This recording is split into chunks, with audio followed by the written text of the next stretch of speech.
నమస్తే welcome to వీటీ news లక్ష్యం సమాజ హితం నేను రవలి ముందుగా బులెటిన్ లో హెడ్లైన్స్ చూద్దాం ఆదిలాబాద్ జిల్లా ఊట్నూరు ఫారెస్ట్ చెక్ పోస్ట్ వద్ద పోలీసుల తనిఖీలు సుమారు 14 లక్షల విలువైన గంజాయి స్వాధీనం 4 అరెస్ట్ 4 లైన్ల రోడ్డు పనులకు మంత్రి హరీష్ రావు శంకుస్థాపన కాంగ్రెస్ ప్రభుత్వం ఉంటే ఇనాగ్రేషన్ చేసేవాళ్ళు కానీ పనిలో నాణ్యత ఉండేది కాదన్న హరీష్ రావు కామారెడ్డి జిల్లా తాడ్భాయి మండలం చిట్యాల గ్రామంలో దారుణం కన్నతల్లిని కర్రతో కొట్టి చంపిన కసాయి కొడుకు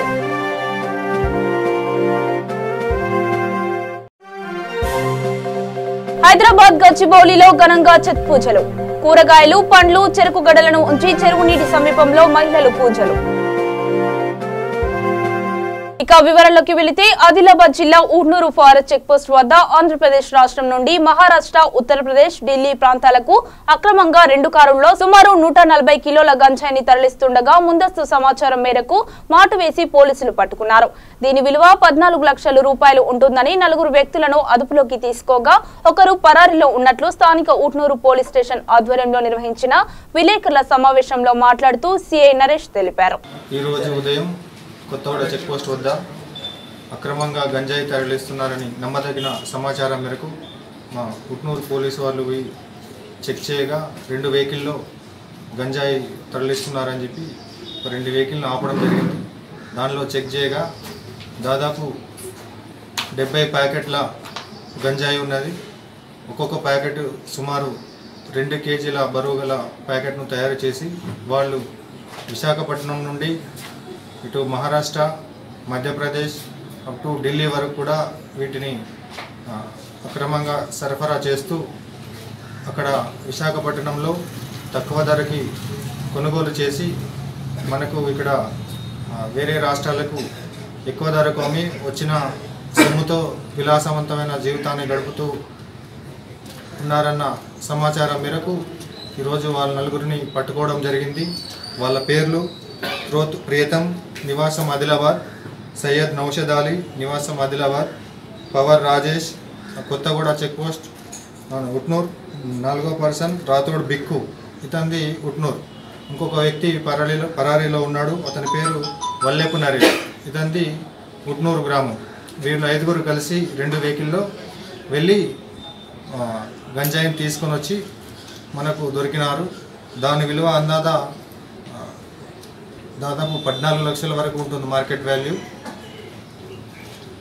వాళ్ళని ఈరోజు అరెస్ట్ చేసి కోర్టులో ప్రొడ్యూస్ చేయడం జరుగుతుంది. గతంలో ఒక నెల రోజుల క్రితం దుమ్మగూడ పోలీస్ స్టేషన్లో ఎవరైతే ఈ రాజు అలియాస్ రాజేష్ అనే వ్యక్తి పైన కేసు జరిగింది. అయినా కూడా అతనిలో మార్పు రాకుండా ఈరోజు మళ్ళీ ఇదే బిజినెస్ చేయడం మళ్ళీ మనకు దొరకడం జరిగింది. ఇలాంటి వ్యక్తులపైన గత 2 నెలల నుండి మనం వాళ్ళ మూమెంట్ పైన వాచ్ పెట్టి ఈరోజు ఖచ్చితమైన సమాచారం మేరకు వాళ్ళని పట్టుకోవడం జరిగింది. ఇక ముందు ఎవరైనా ఉట్నూరులో కానీ ఆదిలాబాద్లో కానీ వాళ్ళపైన ఖచ్చితమైన వాచ్ పెట్టి ఎవరు ఇట్లాంటి గంజాయి స్మగ్లింగ్ చేయకుండా పోలీసు వాళ్ళు ఖచ్చితమైన చర్యలు తీసుకుంటారు. అందులో భాగంగానే ఈరోజు అరెస్ట్ చేయడం జరిగింది వాళ్ళందరినీ. ఇంకా కొంతమంది ఇన్ఫర్మేషన్ ఉంది, వాళ్ళని కూడా త్వరలోనే పట్టుకొని వాళ్ళని కూడా జైలుకు పంపడం జరుగుతుంది. సంగారెడ్డి జిల్లా బీరంగూడ కమాన్ నుండి కిష్టారెడ్డిపేట వరకు 4 లైన్ల రోడ్డు పనులను మంత్రి హరీష్ రావు శంకుస్థాపన చేశారు. ఈ కార్యక్రమంలో ఆయన మాట్లాడుతూ తెలంగాణ రావడంతో మీకు మంచి నీళ్లు వచ్చాయని అన్నారు. కాంగ్రెస్ ప్రభుత్వం ఉంటే చిన్న మోటార్ పెడితే ఇనాగ్రేషన్ చేసేవాళ్ళు కానీ పనిలో నాణ్యత ఉండేది కాదని అన్నారు. ఈ కార్యక్రమంలో Panduranga Reddy, MPP Eerla Devanand, TRS party నాయకులు పాల్గొన్నారు. దేశంలో అందరూ ఏమంటున్నారు, తెలంగాణ మోడల్, మన మిషన్ భగీరథ పథకం దేశానికే రోల్ మోడల్ అయిపోయింది. ఇవాళ కేంద్ర ప్రభుత్వం కానీ ఇతర రాష్ట్రాలు ఏమంటున్నారంటే మేము కూడా తెలంగాణ లెక్క మిషన్ భగీరథ పథకం తెస్తాం. Telangana has become a model to the country. ఒక్క మంచినీళ్లలోనే కాదు, రైతు బంధులో దేశానికి మోడల్, మిషన్ కాకతీయలో దేశానికి మోడల్, రెసిడెన్షియల్ పాఠశాలలు ప్రారంభం చేయడంలో దేశానికి మోడల్. ఇలా అనేక పథకాల్లో దేశానికి కొత్త పథకాలను ఇస్తూ ఒక దిక్సూచిగా మారింది ఇవాళ మన కేసీఆర్ గారు. తాగునీటి సమస్య చాలా ఎక్కువగా ఉండేది. ఇవాళ గౌరవ ముఖ్యమంత్రి గారి నాయకత్వంలో ఇవాళ మనకు 12 OHSRలు ఒక పటాన్చెరువు నియోజకవర్గంలో కట్టాం. పటాన్చెరువు నియోజకవర్గంలో కట్టిన GLSRలు OHSRల యొక్క సామర్థ్యం 50 లక్షల లీటర్లు.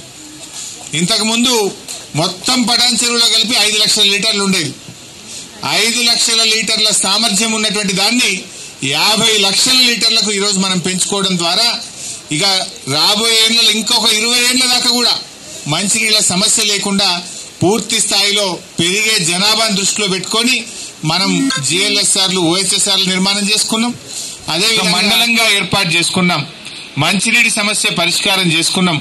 ఇవాళ అమీన్పూర్కు అతి ముఖ్యమైన బీరంగూడ రోడ్డును కూడా 50 కోట్ల రూపాయలతోని ఈరోజు ప్రారంభం చేసుకున్నాం. అంటే ఇవాళ అభివృద్ధి అనేది చాలా వేగంగా మనం చేసుకోవడం జరుగుతూ ఉంది.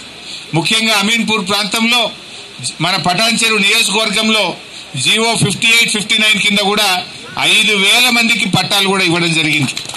గత ప్రభుత్వాలు ఎప్పుడు కూలగొట్టే పరిస్థితి ఉండే. రెవెన్యూ అధికారులు వచ్చి పేదలు గుడిసెలేసుకుంటే ఇల్లు కట్టుకుంటే కూలగొట్టినటువంటి 59 కింద రాష్ట్ర వ్యాప్తంగా లక్షలాది మందికి పట్టాలు ఇచ్చి రెగ్యులరైజ్ చేసి వాళ్ళు ఈరోజు ఒక ఇంటి వాళ్ళని చేసింది టీఆర్ఎస్ ప్రభుత్వం. ఆ పథకం కిందనే మన పటాన్చెరువు నియోజకవర్గంలో కూడా దాదాపు 5,000 మందికి పట్టాలు కూడా ఎక్కువ, మరి పేదవాళ్ళు కూడా ఎక్కువ కేటాయిస్తాం. అది అత్యంత పారదర్శకంగా జరుగుతుంది. నిజమైన పేదలకు అర్హులైన వాళ్ళకే ఇస్తారు తప్ప అందులో ఎట్లాంటి పైరవులకు కానీ మరి అవకాశం లేనే లేదు. త్వరలోనే పేదలందరికీ కూడా తప్పకుండా డబుల్ బెడ్రూమ్ ఇల్లు కూడా అందిస్తామని చెప్పి ఈ సందర్భంగా తెలియజేస్తూ మరి చాలా మంచి కార్యక్రమాలు రెండు జరిగినాయి. మన మంత్రి గారు KTR గారు కూడా ఒక అత్యవసరమైన సమావేశం ఉండి వారు ఈరోజు రాలేకపోయినప్పటికీ కూడా మరి వారు ఈరోజు అడగగానే ఈ బీరంగూడ రోడ్ శాంక్షన్ చేయడం, మరి ట్యాంకు ప్రారంభోత్సవం చేసుకోవడం నిజంగా నాకు చాలా సంతోషంగా ఉంది.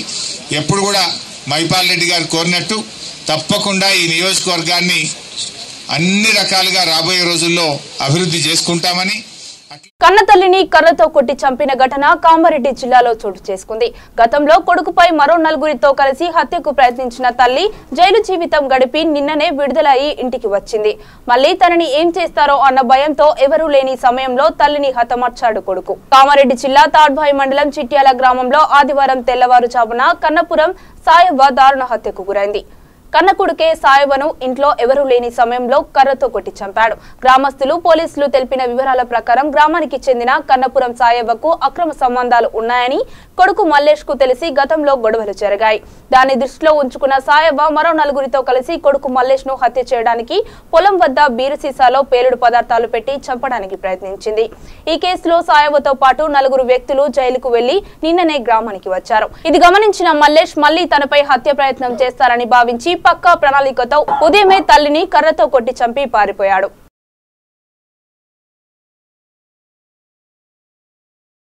హైదరాబాద్ గచ్చిబౌలిలో ఉత్తర భారతీయులు శనివారం ఛత్ పూజలను భక్తి శ్రద్ధలతో నిర్వహించారు. 36 గంటల పాటు ఉపవాస దీక్షలో ఉండి పవిత్ర మనసుతో పూజా కార్యక్రమాలు చేశారు. కూరగాయలు, పండ్లు, చెరుకుగడలను ఒకచోట ఉంచి చెరువు నీటి సమీపంలో మహిళలు పూజలు చేశారు. ఈ పూజల్లో హైదరాబాద్ లో స్థిరపడిన ఉత్తర భారతీయులు పెద్ద ఎత్తున పాల్గొనడం విశేషం. ప్రతి సంవత్సరం కార్తీక మాసం మొదటి శనివారం ఈ పూజలు నిర్వహించడం ఆనవాయితీగా వస్తోంది. హైదరాబాద్ పరిధిలోని 26 ప్రధాన చెరువుల వద్ద ఈ ఉత్సవాలు నిర్వహిస్తున్నారు.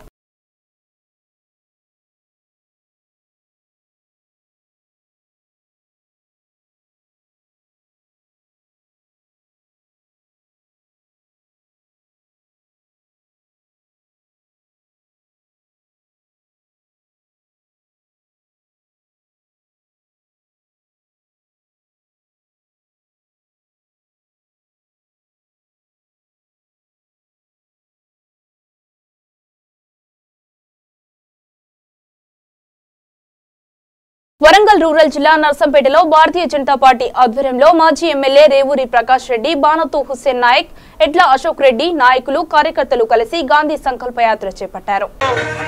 ఈ యొక్క కార్యక్రమం నర్సంపేట పట్టణంలో ముందుకు సాగుతా ఉన్నది.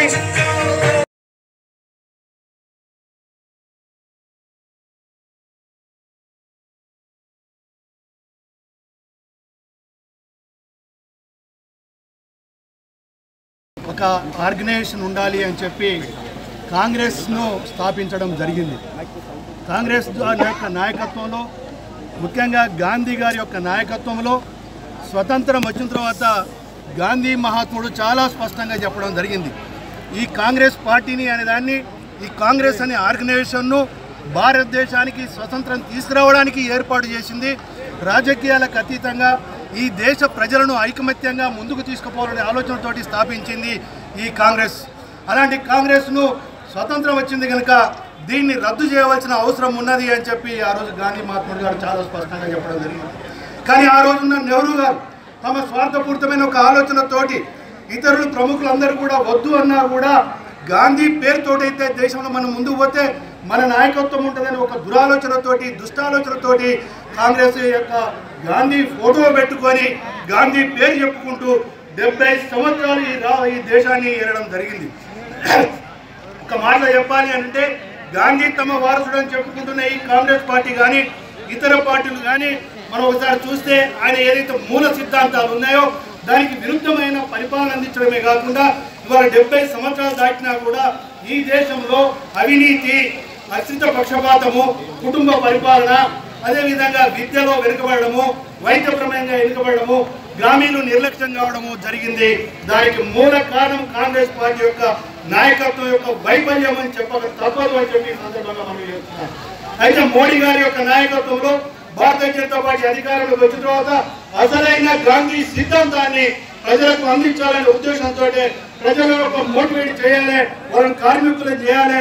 ప్రజల సహకారం ఉంటేనే దేశంలో మనం ఏదైనా చేయగలుగుతాము. ప్రజల సహకారం అవసరం ఉంది కనుక గాంధీ యొక్క ఆలోచనలు ఏవైతున్నాయో ప్రజలకు తీసుకుపోవాలి విస్తృతంగా అని చెప్పి ప్రజల యొక్క సహకారం పొందాలనే ఆలోచనతో ఈరోజు గాంధీ సంకల్ప యాత్ర చేపట్టడం జరిగిన విషయాన్ని నేను చూసుకొస్తున్నాం. దీని ముఖ్య ఉద్దేశం గాంధీ యొక్క ఆలోచనలు ప్రజలకు తీసుకుపోవడమే. దాంట్లో ముఖ్యంగా గ్రామీణ ప్రాంతాల అభివృద్ధి చెందాలి అంటే విద్య, వైద్యం, పారిశుద్ధ్యము, అదేవిధంగా ప్రతి ఒక్కరికి ఉపాధి అవకాశాలు, అదేవిధంగా ఏ ప్రాంతంలో ప్రజలు అభివృద్ధి చెందాలి అంటే ఒక ప్రశాంతమైన వాతావరణాన్ని ఏర్పాటు చేయాలి, అహింసా సిద్ధాంతాన్ని పాటించాలి. అదే కాకుండా ఇవాళ డబ్బే జయంగా విచ్చలవిడిగా గంజాయి లాంటి ప్రజలకు వ్యతిరేకమైన కార్యక్రమాలు, సంఘ వ్యతిరేక శక్తులు అలకోలాలు సృష్టిస్తున్న సందర్భంలో ప్రజల మద్దతు కోరడానికే ఈ గాంధీ సంకల్ప యాత్ర చేపట్టడం జరిగింది. అది మోడీ గారి, అమిత్ షా గారి యొక్క నాయకత్వంలో మొత్తం దేశంలో జరగడం జరుగుతుంది. ఇవాళ నర్సంపేట నుండి వచ్చిన ప్రతి ఒక్కరికి కూడా పేరున కృతజ్ఞతను అభినందనలు తెలియజేసుకుంటూ అందరినీ ఒకటే విజ్ఞప్తి చేస్తున్నాను. మనం లంచ్ టైం వరకు పాదయాత్ర చేయడం జరుగుతుంది. మేము ఎంతసేపు నడుస్తామో అంతసేపు కూడా ప్రతి ఒక్కరు కూడా వచ్చిన వాళ్ళు నడవాలని విజ్ఞప్తి చేస్తూ ఇప్పుడు హుసేన్ నాయక్ గారిని 2 మాటలు చెప్పవలసిందిగా విజ్ఞప్తి. గాంధీ సంకల్ప యాత్ర గాంధీ స్వరాజ్యం, గ్రామ స్వరాజ్యం అన్నారు. బట్ దేశంలో రామరాజ్యం వచ్చింది కానీ మన రాష్ట్రంలో రాక్షస రాజ్యం నడుస్తుంది, రాక్షస పాలన నడుస్తుంది. విద్యార్థుల సమస్యలు వెంటనే పరిష్కరించాలని వైసీపీ విద్యార్థి విభాగం జిల్లా అధ్యక్షులు నరేష్ ప్రభుత్వాన్ని కోరారు. సంగారెడ్డి జిల్లా జోగిపేట పట్టణంలో ఏర్పాటు చేసిన సమావేశంలో ఆయన మాట్లాడుతూ సమ్మె కారణంగా విద్యార్థులకు సమయానికి అనుగుణంగా బస్సులు నడవడం లేదని, దీంతో విద్యార్థులు ప్రైవేటు వాహనాల్లో విద్యా సంస్థలకు వెళ్తున్నారని, దీని వలన విద్యార్థులు తీవ్ర ఇబ్బందులు పడుతున్నారని ఆవేదన వ్యక్తం చేశారు. వెంటనే ప్రభుత్వం స్పందించి ఆర్టీసీ కార్మికుల సమస్యల పరిష్కారానికి చర్యలు తీసుకోవాలని కోరారు. రాష్ట్రంలో విద్యార్థులు ఎదుర్కొన్నటువంటి సమస్యలు వెంటనే పరిష్కరించాలని చెప్పేసి, అదేవిధంగా ఈరోజు సమయానికి బస్సులు రాకపోవడంతో విద్యార్థులు చాలా తీవ్ర ఇబ్బందులు ఎదుర్కొన్నప్పటికీ ఈరోజు రాష్ట్ర ప్రభుత్వం ఆర్టీసీ అధికారులతో చర్చలు జరిపించాలని చెప్పేసి, చర్చలు జరిపి విద్యార్థులకు న్యాయం చేయాలని చెప్పేసి కూడా మేము వైసీపీ విద్యార్థి మేము ప్రభుత్వాన్ని కోరుతా ఉన్నాం. అదేవిధంగా చూసుకున్నట్లయితే సంక్షేమ వసతి గృహాల్లో నెలకొన్నటువంటి సమస్యలు వెంటనే పరిష్కరించాలి. అదేవిధంగా గత 6 నెలల నుండి పెండింగ్లో ఉన్నటువంటి హాస్టల్ మెయింటెనెన్స్ బిల్లులు వెంటనే చెల్లించాలని చెప్పేసి కూడా మేము ప్రభుత్వాన్ని కోరుతా ఉన్నాం. అంతేకాకుండా ఇదివరకే విద్యార్థులకు సంబంధించింది విద్యార్థులు ఇప్పుడు ఉన్నటువంటి పరిస్థితులలో అంటే ఇది ముందే పరీక్షల సమయం కాబట్టి పరీక్షల సమయాన్ని దృష్టిలో పెట్టుకొని ఇప్పటికైనా ఆర్టీసీ అధికారులతోటి ప్రభుత్వం ఆర్టీసీ అధికారులను చర్చలకు పిలవాలని చెప్పేసి మేము ఆ రకంగా మేము ప్రభుత్వానికి విజ్ఞప్తి చేస్తా ఉన్నాం. అంతేకాకుండా ఈరోజు విద్యార్థులు ఈరోజు సమయానికి బస్సులు రాకపోవడంతో ఈరోజు కళాశాలలకు, పాఠశాలకు వెళ్లడం కోసం కూడా ఈరోజు తీవ్ర ఇబ్బందులు ఎదుర్కొనే పరిస్థితి ఉంది. అంటే ఈరోజు డబుల్ ఛార్జీలు పెట్టి వెళ్లాల్సిన పరిస్థితి కనబడతా ఉంది. అందుకే ఇప్పటికైనా ప్రభుత్వం ఆలోచించాలి. అంటే ఈరోజు ప్రయాణికులు కావచ్చు, ఇక్కడ విద్యార్థులు కావచ్చు, ప్రజలు కావచ్చు, అంటే అందరు ఇబ్బంది పడతా ఉన్నప్పటికీ ఈరోజు ప్రభుత్వం ఎందుకు స్పందించట్లే అని చెప్పేసి కూడా మేము ప్రభుత్వానికి అడుగుతా ఉన్నాం. ఇప్పటికైనా ప్రభుత్వం స్పందించి ఆర్టీసీ కార్మికులను పిలిపించుకొని ఆ సంస్థలు పరీక్షించే దిశగా చర్యలు తీసుకోవాలని చెప్పేసి కోరుతా ఉన్నాం. అంతేకాకుండా విద్యారంగంలో విద్యార్థులకు ఉన్నటువంటి అనేక సమస్యలు పరిష్కరించాలని చెప్పేసి కూడా మేము ప్రభుత్వానికి విజ్ఞప్తి చేస్తా ఉన్నాం. పెండింగ్ లో ఉన్నటువంటి స్కాలర్షిప్ ఫీజు రియంబర్స్మెంట్ ఏదైతే ఉందో దాన్ని తక్షణమే చెల్లించాలని చెప్పేసి కూడా మేము ప్రభుత్వానికి విజ్ఞప్తి చేస్తా ఉన్నాం. ఇప్పటికైనా ప్రభుత్వం విద్యారంగంలో విద్యార్థులు ఎదుర్కొన్నటువంటి సమస్యలు పరిష్కరించాలి. విద్యార్థులకి బస్సులకు సంబంధించింది ఎలాంటి ఇబ్బంది లేకుండా చూడాలని చెప్పేసి కూడా మేము ప్రభుత్వానికి మరోసారి విజ్ఞప్తి చేస్తా ఉన్నాం. అదేవిధంగా ఈరోజు విద్యారంగంలో ఏమైనా సమస్యలు, అనేక సమస్యలతో ఈరోజు విద్యార్థులు కొట్టుమిట్టాడుతూ ఉన్నప్పుడు ఈరోజు పట్టించుకునే నాదుడే ఈ జిల్లాలో కరువైపోయారని చెప్పేసి, అంటే ఈరోజు ఈ జిల్లా వ్యాప్తంగా 232 ఎస్సీ ఎస్టీ బీసీ హాస్టళ్లు ఉన్నాయి. ఈ హాస్టళ్లలో అధికారుల సందర్శన లేకపోవడం వల్ల ఈరోజు విద్యార్థులకు విష జ్వరాలు వచ్చే పరిస్థితి కనబడతా ఉంది. గురుకుల పాఠశాలలో కూడా ఈరోజు విద్యార్థులకి విష జ్వరాలు వచ్చే పరిస్థితి కనబడతా ఉంది. కాబట్టి అధికారులు స్పందించి హాస్టళ్లలో నెలకోసారి కాకుండా వారానికోసారి ఈరోజు విద్యార్థులకు హెల్త్ చెకప్ చేయించాలని చెప్పేసి కూడా మేము వైసీపీ విద్యార్థి విభాగం మేము అధికారులను కానివ్వండి, జిల్లా యంత్రాంగాన్ని కానివ్వండి ప్రభుత్వానికి కోరుతా ఉన్నాం. ఇప్పటికైనా ప్రభుత్వం విద్యారంగంలో విద్యార్థులకు ఉన్న సమస్యలు వెంటనే పరిష్కరించాలని చెప్పేసి మేము ప్రభుత్వాన్ని విజ్ఞప్తి చేస్తా ఉన్నాం.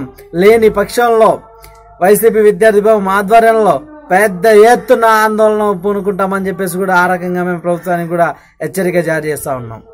మహబూబ్ నగర్ జిల్లా నస్రుల్లాబాద్ మండలం దుర్కి గ్రామ ప్రధాన రోడ్డుపై రైతులు ధర్నా చేపట్టారు. ఈ సందర్భంగా రైతులు మాట్లాడుతూ ప్రభుత్వం తడిసిన ధాన్యాన్ని కొనుగోలు చేయాలని, తేమ శాతం 22 వరకు వచ్చినా తీసుకోవాలని కోరారు. ఇప్పటికే చాలా పంట నష్టం జరిగిందని, కానీ సంబంధిత శాఖ అధికారులు ఎక్కడా పంటలను పరిశీలించడం లేదని ఆరోపించారు. తమ సమస్య పరిష్కారం అయ్యే వరకు ధర్నాను విరమించేది లేదని రైతులు భీష్మించుకొని కూర్చోవడంతో రైతులు పోలీసుల మధ్య వాగ్వాదం చోటు చేసుకుంది. డీఎస్పీ యాదగిరి సమస్య పరిష్కారానికి కృషి చేస్తానని హామీ ఇవ్వడంతో రైతులు ధర్నాను విరమించారు.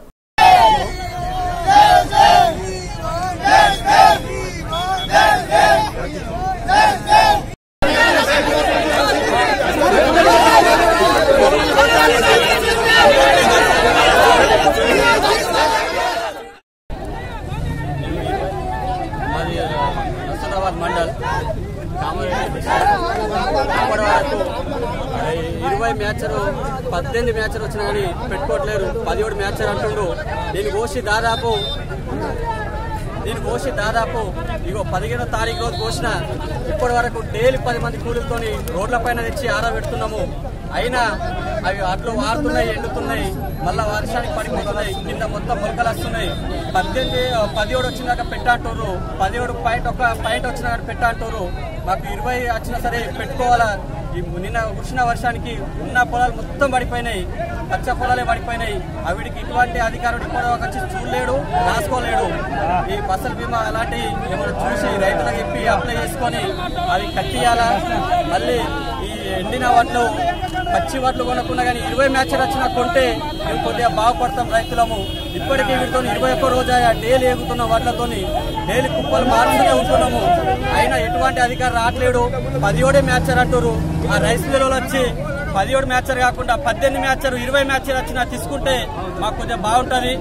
అదే కాకుండా ఇక చూడండి, డేట్ కూడా ఉన్నది 17, 15, 2009, 19.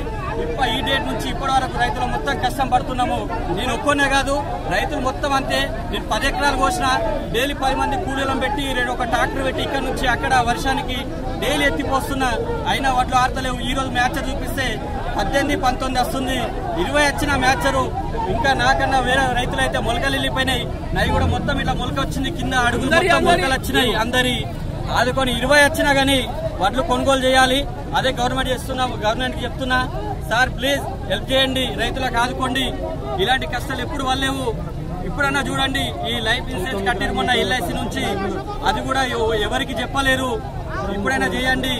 రైతులకు చెప్పి అగ్రికల్చర్ ఆఫీసర్ వచ్చి చూసి ఇప్పటివరకు కూడా ఒక పొలం కూడా చూడలేరు. ఏ రైతు ఒక అగ్రికల్చర్ ఆఫీసర్ వచ్చి ఒక్కరు కూడా చూడలేదు. పొలము మొత్తం పొలాలు పడిపోయినాయి.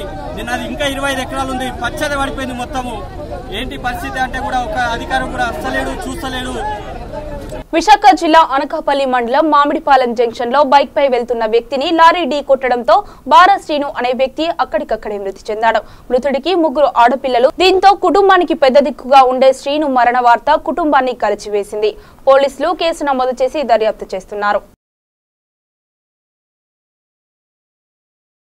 తెలంగాణలోని ప్రముఖ పుణ్యక్షేత్రమైన ఏడుపాయల వనదుర్గ భవానీ ఆలయానికి భక్తులు పోటెత్తారు. రాష్ట్రంలో నలుమూలల నుండి కాకుండా కర్ణాటక, మహారాష్ట్ర నుండి కూడా తరలివచ్చారు. మంజీరా నదిలో పుణ్యస్నానాలు ఆచరించి అమ్మవారికి మొక్కులు చెల్లించుకొని ఒడిబియ్యాన్ని సమర్పించుకున్నారు. భక్తులకు ఎలాంటి ఇబ్బందులు కలగకుండా ఈవో మోహన్ రెడ్డి, ఆలయ సిబ్బంది, అర్చకులు తగిన ఏర్పాట్లు చేశారు.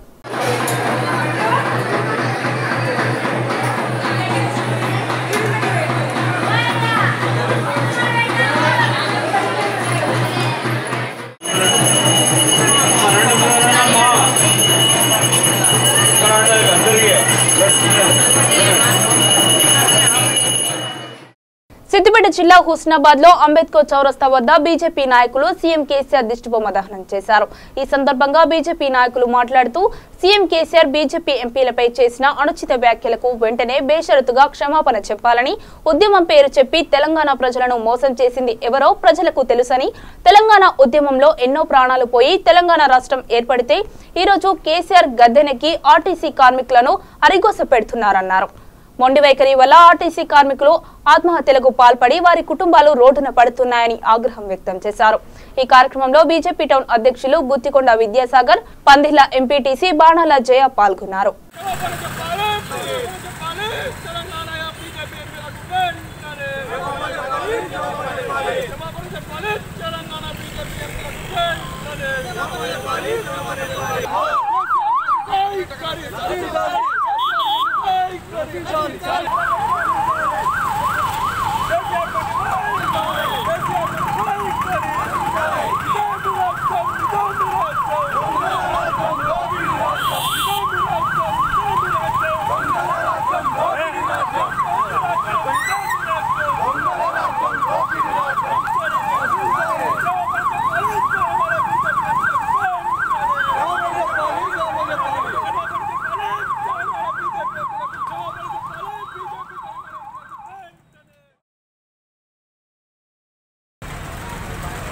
నిన్నటి రోజున క్యాబినెట్ తెలంగాణ రాష్ట్ర ప్రభుత్వ క్యాబినెట్ సమావేశానంతరం ప్రెస్లో తెలంగాణ రాష్ట్ర ముఖ్యమంత్రి అయినటువంటి చంద్రశేఖరరావు తెలంగాణ భారతీయ జనతా పార్టీ ఎంపీలైనటువంటి 4 ఎంపీలపైన ప్రజల చేత ఎన్నుకోబడ్డటువంటి ఎంపీలపైన అనుచిత వ్యాఖ్యలు చేసిన దానికి నిరసనగా ఈరోజు హుస్నాబాద్ పట్టణంలోని అక్కర్పేట చౌరస్తాలో నిరసనగా కేసీఆర్ దిష్టిబొమ్మను దహనం చేయడం జరిగింది. బేషరతుగా వెంటనే తెలంగాణ రాష్ట్ర ముఖ్యమంత్రి బేషరతుగా వెంటనే భారతీయ జనతా పార్టీకి అదేవిధంగా తెలంగాణ రాష్ట్ర బీజేపీ ఎంపీలకు బేషరతుగా వెంటనే క్షమాపణ చెప్పాలి. మీరు అనుకుంటున్నారు మీ నిజాం నియంత్రిత పాలన రాచరిక వ్యవస్థ నడుస్తుంది ఇక్కడ. ఖబర్దార్ కేసీఆర్, మీకు ముందుంది ముసళ్ళ పండుగ. ఒకవేళ కనుక భారతీయ జనతా పార్టీకి మీరు క్షమాపణ చెప్పని పక్షాన రాబో రోజుల్లో తీవ్ర ఆందోళన తీవ్రతరం చేయడానికి కూడా భారతీయ జనతా పార్టీ సిద్ధంగా ఉన్నది. తెలంగాణ రాష్ట్రంలో ఆర్టీసీ వాళ్ళు చేస్తున్నటువంటి న్యాయబద్ధమైన సమ్మె, వాళ్ళు కార్మికులు ప్రభుత్వంలో విలీనం చేయాలన్నటువంటి ప్రధాన డిమాండ్తో వాళ్ళు సమ్మెలో పాల్గొంటుంటే మీ కళ్ళ కనబడట్లేదా? తెలంగాణ ఆర్టీసీని ప్రైవేట్ పరం చేయడానికి మీ అయ్యా జాగిర్ అనుకుంటున్నారా తెలంగాణ ప్రాంతం? భారతీయ జనతా పార్టీ కేంద్ర ప్రభుత్వం సునిశ్చితంగా దీన్ని చూస్తుంది. ఒకవేళ మీకు చాద కాకపోతే చెప్పండి, వెంటనే రాజీనామా చేసి ప్రభుత్వాన్ని డిజాల్వ్ చేయండి. భారతీయ జనతా పార్టీ చూసుకోవడానికి సిద్ధంగా ఉంది. మరొక్కసారి మీరు భవిష్యత్తులో భారతీయ జనతా పార్టీ పైన కానీ అదేవిధంగా భారతీయ జనతా పార్టీ కార్యకర్తలు నాయకుల పైన కానీ మరొక్కసారి మీరు మీ అసభ్య పదజాలని మాత్రం చేసినట్టయితే మా తడాకేంటో చూపించడానికి మేమంతా సిద్ధంగా ఉన్నాం. వెంటనే 48,000 మంది తెలంగాణ రాష్ట్ర ఆర్టీసీ కార్మికుల న్యాయమైన డిమాండ్తో చేస్తున్న సమ్మెను మీరు వెంటనే కార్మికులను చర్చలకు పిలిచి వారి న్యాయపరమైన డిమాండ్లను కూడా పరిష్కరించాలని కోరుకుంటూ మా తెలంగాణ ఎంపీల పైన మీరు చేసినటువంటి అనుచిత వ్యాఖ్యలకు వెంటనే బేషరతుగా క్షమాపణ చెప్పాలని ఈ సభ సంగారెడ్డి జిల్లా జరాసంగం మండలం చిలమామిడి గ్రామంలో దారుణం చోటు చేసుకుంది. సుధాకర్ అనే వ్యక్తిని దారుణ హత్య చేశారు గుర్తు తెలియని దుండగులు. చిలమామిడి గ్రామానికి చెందిన సుధాకర్ అనే వ్యక్తి గత కొద్ది కాలంగా హైదరాబాద్ లో నివసిస్తున్నారు. దీపావళి పండుగకు సొంత గ్రామమైన చిలమామిడి గ్రామానికి రావడం జరిగింది. అదే గ్రామంలో ఆదివారం ఉదయం ప్రాంతంలో హత్యకు గురి కావడంతో సమాచారం అందుకున్న పోలీసులు సంఘటనా స్థలానికి సిఐ ఎస్ఐ ఏడుకొండలు చేరుకొని విచారణ చేపట్టారు. హెడ్లైన్స్ మరొకసారి చూద్దాం. ఆదిలాబాద్ జిల్లా ఊట్నూరు ఫారెస్ట్ చెక్ పోస్ట్ వద్ద పోలీసుల తనిఖీలు. సుమారు 14 లక్షల విలువైన గంజాయి స్వాధీనం, 4 అరెస్ట్. 4 లైన్ల రోడ్డు పనులకు మంత్రి హరీష్ రావు శంకుస్థాపన. కాంగ్రెస్ ప్రభుత్వం ఉంటే ఇనాగ్రేషన్ చేసేవాళ్లు కానీ పనిలో నాణ్యత ఉండేది కాదన్న హరీష్ రావు. కామారెడ్డి జిల్లా తాడ్వాయి మండలం చిట్యాల గ్రామంలో దారుణం. కన్న తల్లిని కర్రతో కొట్టి చంపిన కసాయి కొడుకు.